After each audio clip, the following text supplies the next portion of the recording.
Кристиан Вершуц, очень известный австрийский журналист, очень критично относящийся к России, решил объективности ради съездить в Крым, посмотреть своими глазами, как люди живут. Съездил, посмотрел, написал.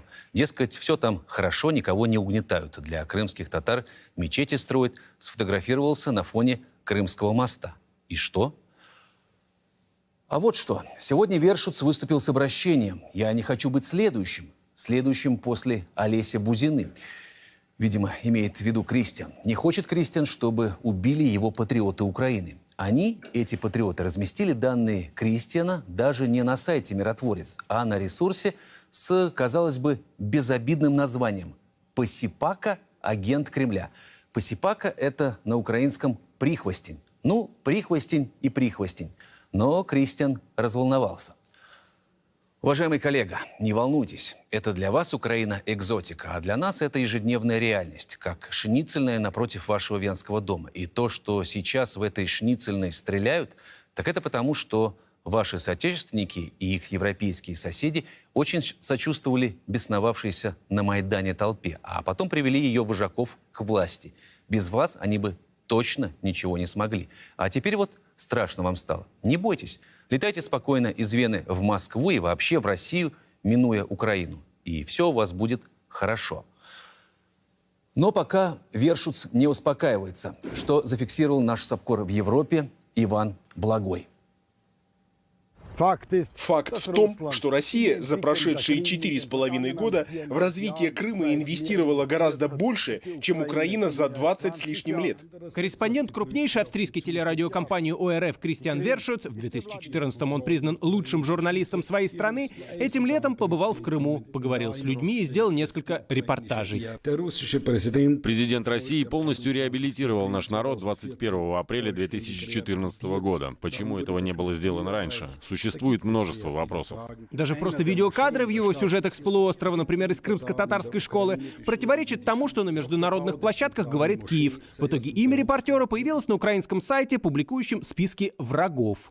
Сайт называется «Посипака», в переводе «прихвостень», «Агент Кремля». Если кликнуть «Австрия», Вершуц первым номером. Журналист испугался, обратился не только к своему руководству, но и к правительству Австрии.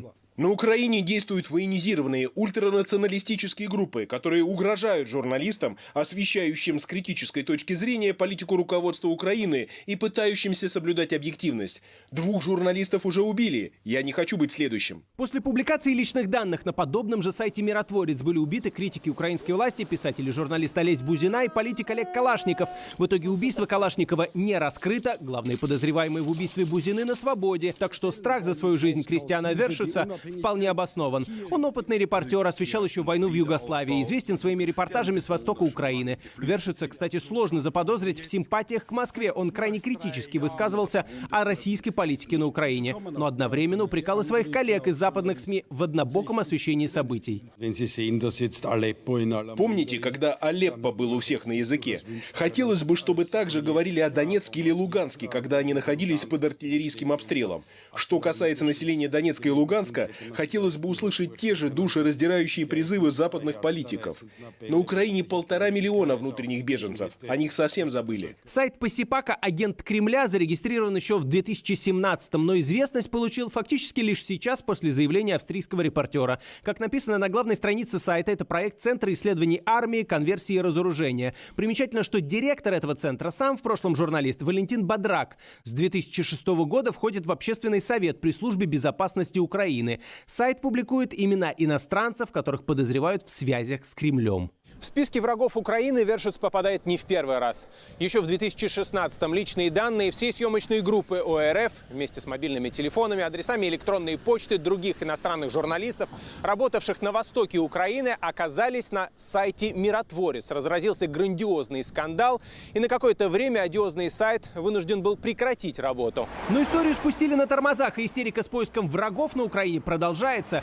Сегодня, например, на тот же «Миротворец» попал киевский политолог Вячеслав Ковтун. Ковтун, который вообще-то в России известен своей проукраинской позицией. Ситуация дошла до полного абсурда. На том же «Миротворце» есть личные данные некой Ольги Калининой из Крыма. Украинские власти, недолго думая, включили Калинину в антироссийский санкционный список. Указ подписал Петр Порошенко, а потом выяснилось, в список попала другая Ольга Калинина из Киева. С весны все ее банковские карты заблокированы, а признавать ошибку власти не хотят. Нужно быть таким невезучим человеком, но везение в том, что я до сих пор на свободе. Я боялась, что, возможно, когда начнут в этом копаться, я окажусь в СИЗО. И вот привет австрийскому журналисту. Стала ли такая новость сюрпризом? В Вене находится штаб-квартира ОБСЕ. Там прекрасно знают о нашем коллеге из РИА Новости Украины Кирилле Вышинском, который уже более 7 месяцев находится под арестом за свою профессиональную деятельность. Все знают, что происходит. На этих кадрах тот же Вершуц общается с бывшим главредом портала «Страна.юа» Игорем Гужвой, которому сама же Австрия предоставила убежище, официально подтвердив политический характер его преследования на родине. Ну а в прошлом году в Киеве были задержаны и высланы из страны 2 испанских журналиста. Они сказали, что мы опасны для страны, для национальной безопасности, при этом не сообщили ничего конкретного. И нет этому конца и края. В докладе ОБСЕ о свободе слова на Украине за 2018 год говорится о давлении, нападениях, слежке за представителями СМИ. Ну а историю с репортером УРФ сегодня прокомментировал МИД Австрии. Все возрастающее притеснение свободы прессы на Украине неприемлемо. Я отмечаю с серьезной озабоченностью те условия, в которых оказываются украинские международные СМИ. Использование силы и угрозы по отношению к журналистам должны наказываться. Но главный вопрос, кто будет наказывать и что будет, если не накажут? Киев на подобные заявления уже давно не обращает внимания, исправно получая при этом от Запада новые кредиты. Берлин тоже требовал удалить сайт «Миротворец» после того, как там появилось имя экс-канцлера Германии Герхарда Шрёдера. И что? А ничего. Упреком в сепаратизме злоупотребляют в целях запугивания критически настроенных СМИ и угрозы журналистам. К тому же имеются бюрократические препоны, при помощи которых месяцами ОРФ препятствуют готовить материалы. Страны ЕС и США знают об этом, но молчат. Молчание ягнят должно когда-то прекратиться. Иван Благой, Дмитрий Волков, Любовь Дмитриева, Светлана Ведяшкина, Первый канал, Берлин.